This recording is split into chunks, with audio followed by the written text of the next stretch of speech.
तो आज बात करते हैं एक ऐसे त्योहार की जो हर साल जनवरी में पूरे भारत में एक अलग ही जोश और उमंग लेकर आता है, मकर संक्रांति।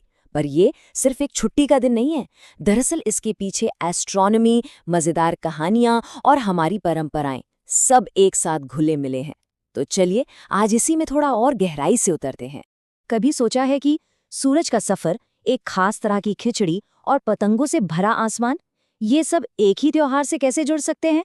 सुनने में थोड़ा अजीब लगता है ना? तो चलिए आज इसी गुत्थी को सुलझाते हैं।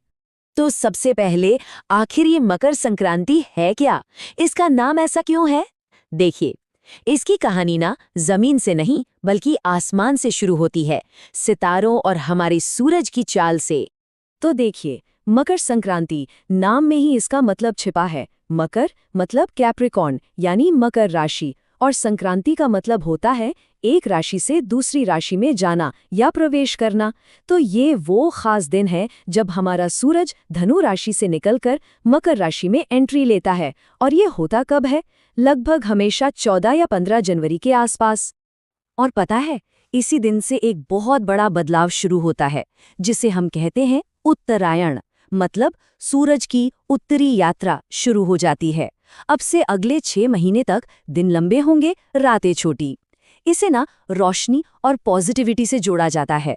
इसका ठीक उल्टा होता है दक्षिणायन, जब दिन छोटे होते हैं और रातें लंबी, जिसे अंधकार का समय माना जाता है। लेकिन रुकिए, ये कहानी सिर्फ एस्ट्रोनॉमी की नहीं है। इस एक खगोलीय घटना से ना इतनी सारी कमाल की पौराणिक कहानियां जुड़ी हैं जो इसे और भी खास बना देती हैं। आइए कुछ सबसे दिलचस्प कहानियों पर नजर डालते हैं। एक कहानी तो पिता पुत्र के रिश्ते की है।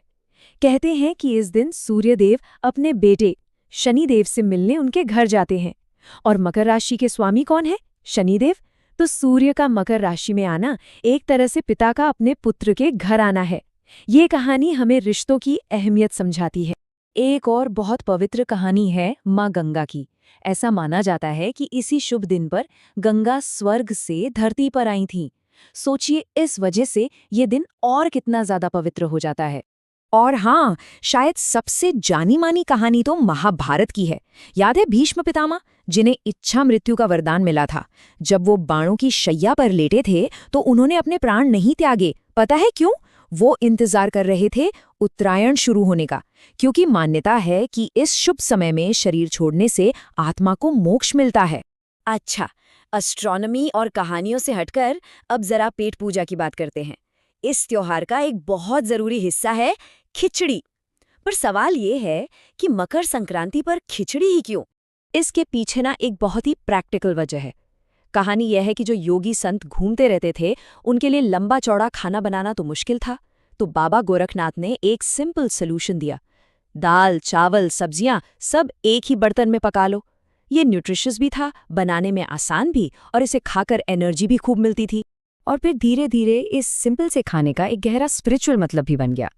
खिचड़ी को सात्विक यानी एकदम शुद्ध भोजन माना जाता है, और इसके इंग्रेडिएंट्स चावल, दाल, घी, ये सब सूर्यदेव को चढ़ाने के लिए परफेक्ट माने जाते हैं। ये एक तरह से धरती का सूरज को थैंक यू कहने का तरीका है। इसीलिए इस दिन खिचड़ी खाना और दान करना बहुत पुण्य का काम माना जाता है। चलिए अब बात करते हैं उस चीज की जो इस त्योहार में रंग भर देती है, आसमान को गुलजार कर देती है, पतंगबाजी।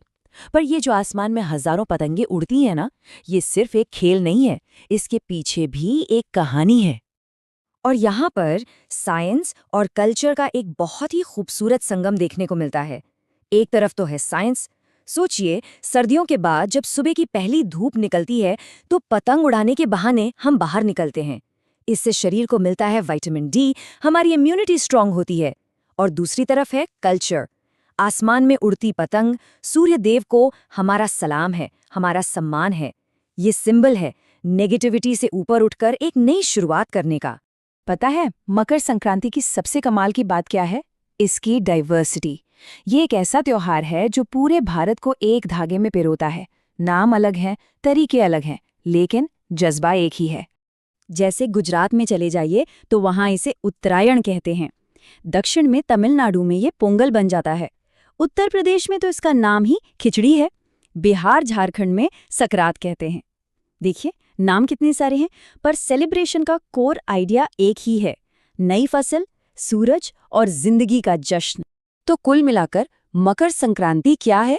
ये सिर्फ एक त्योहार नहीं है, ये एक संगम है, जहां आसमान का साइंस धरती की स्पिरिचुअलिटी से मिलता है, जहां हमारी हेल्थ हमारी ट्रेडिशन का हिस्सा बन जाती है और जहां हमारी अपनी खुशी पूरे समाज के जश्न में घुल मिल जाती है।